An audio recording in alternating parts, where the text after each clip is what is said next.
Alright, so I am going to try to make a kind of like a cheesecake. We're going to make this recipe, and I hope you guys like it.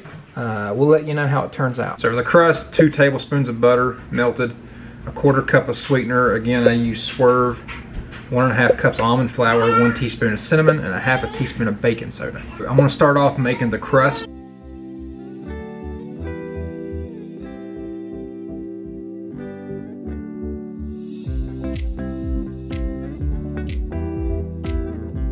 So I've got all my stuff combined together. It calls for an 8x8 pan. I don't have one, but I have this what they call springform pan for cheesecakes. You can take it apart and it opens up. And it calls for it to be greased, so I've already sprayed it down with olive oil. I'm gonna pack our crust in the bottom of that. I have all my crust pressed in my springform pan.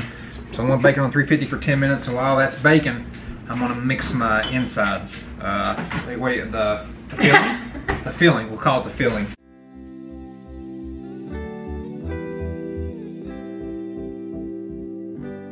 Okay, so I've got 2 blocks of cream cheese that I heated up in the microwave. The recipe calls for 2/3 cup of sweetener, so I'm going to sprinkle that on there just to kind of get it all over the plate. And it calls for 2 eggs plus 2 egg whites.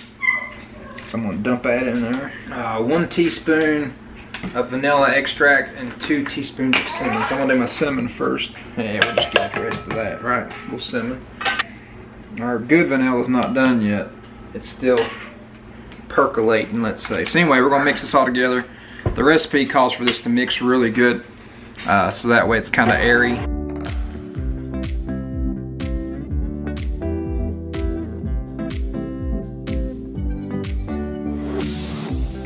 We're gonna put it in the oven on 350. The recipe says 20 minutes, so we're gonna put it on for 15. Our little small oven on top cooks a lot quicker, so we're gonna try it for 15 and see how it does.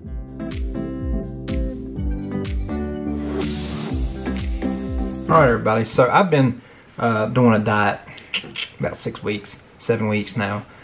I don't really know if it's keto. I do a lot of keto foods. I do eat a lot of vegetables and stuff on this one. But I do try to avoid as much starch, so like potatoes and carrots. But I eat a lot of other vegetables other than that. I was talking with Rachel.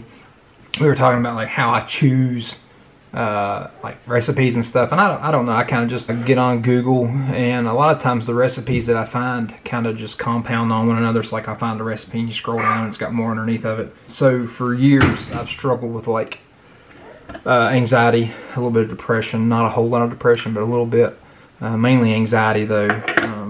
I would say probably, I'm 30, so I would say probably 24 years of my life, at least since I was like 4 or 5 or 6 years old. So a long time. And a lot of times I ate to help myself feel better. I know a lot of people do the same thing. My weight has fluctuated almost 100 pounds since we've been together. We started dating when I was 16, so that's been 14 years ago. It sounds crazy, but it's a true story. I started about 6 or 7 weeks ago, trying to change the way that I cope a little bit. You know, thinking of other healthier outlets, I guess, other than just eating. I went to school, went to college, did that online. Ate a lot to help myself stay awake, and just used that as another excuse to continue to eat. So with all that came weight gain, weight loss, crash diets, different things. But anyhow, what I have done, and I've done it very well for 7 weeks, is I haven't had any sugar. Now I do use like sugar alternatives, I guess you would say. So like the big one I say a lot in the recipes, is Swerve. Because I like I can't taste the aftertaste, so we use it a lot. I use it a lot, I shouldn't say we. But you know, I just think it's important to address mental health whenever we think about diets. You know, why are you wanting to lose weight? Why are you wanting to get healthier?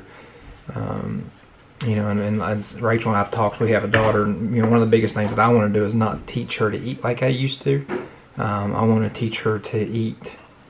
Well, I heard it said one time, to eat to live, not live to eat.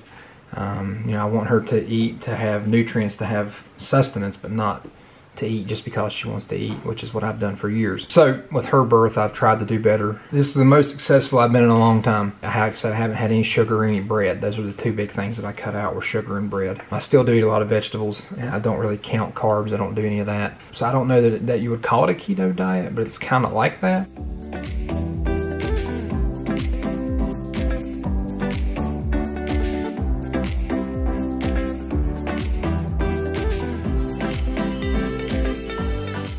forgot to show you taking it out of the oven. Mine actually took 30 minutes to cook.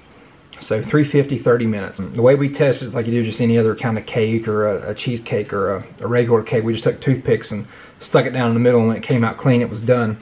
Do you all see that? It's pretty wild. And it smells like cinnamon. And it tastes pretty good. I don't know what it is about almond flour. I like almonds. I like almond milk.